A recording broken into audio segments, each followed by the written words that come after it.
परीक्षण अभियंता और एक जूनियर इंजीनियर को सस्पेंड कर दिया गया। ट्रांसफ़र कोई सज़ा नहीं होती और सस्पेंशन लोगों को धोखा देने के लिए होता है।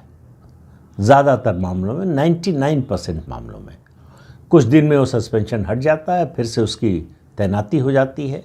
वो एक तरह से ट्रांसफ़र तो उस व्यक्ति को सज़ा नहीं मिलती है, ट्रांसफ़र से सज़ा मिलती है जहाँ वो पोस्ट किया जाता है नई जगह पर, वहाँ के लोगों को सज़ा मिलती है कि अगर वो भ्रष्ट है, अगर वो निकम्मा है, अगर वो अक्षम है, तो फिर एक जगह से हटाकर दूसरी जगह भेजने से वो कैसे सक्षम हो जाएगा। अब फिर जांच का नाटक चलेगा, इंक्वायरी होगी, 2, 4, 6, 8 महीने में, साल भर में रिपोर्ट आएगी और पता चलेगा कोई दोषी नहीं है।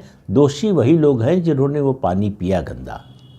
दोषी वो लोग हैं जिन्होंने इन लोगों को चुना, जिन्होंने इन जनप्रतिनिधियों को वोट दिया। दरअसल दोषी वही माने जाएंगे।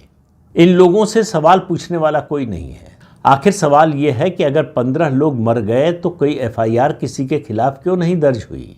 Culpable homicide not amounting to murder, इस धारा के तहत मुकदमा क्यों नहीं दर्ज हुआ? मंत्री से लेकर जूनियर स्टाफ तक सबके खिलाफ इस धारा के तहत मुकदमा दर्ज होना चाहिए था। ये क्रिमिनल एक्ट, अपराध है। लोगों की जान चली गई, ये कोई सामान्य बात नहीं है। ये अपराध है जिसकी सज़ा जो लोग इसके लिए जिम्मेदार हैं उनको मिलनी चाहिए और कानूनी रूप से मिलनी चाहिए। ये विभागीय कार्रवाई, ये एक्सप्लेनेशन कॉल करना, इन सब का कोई मतलब नहीं। ये सब आई वॉश है। आंख का धोखा दिया जा रहा है लोगों को। मुख्यमंत्री मोहन यादव कह रहे हैं ये इमरजेंसी लाइक सिचुएशन है। इमरजेंसी लाइक सिचुएशन है तो उसके लिए क्या कदम उठाया गया?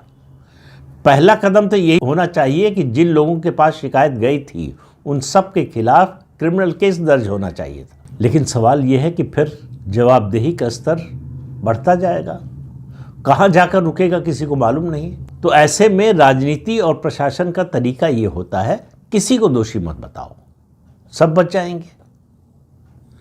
तो इन 15 लोगों की मौत, जो बड़ी संख्या में लोग बीमार हैं, अस्पताल में हैं, उनकी इस दुर्दशा के लिए कोई जिम्मेदार नहीं है। पार्टी विद ए डिफरेंस, कोई भी पार्टी, भाजपा हो या कोई पार्टी दावा करती हो, तो वो बनती है, उसकी छवि इस तरह की बनती है जब आप संकट के समय, परीक्षा के समय उदाहरण प्रस्तुत करते हैं।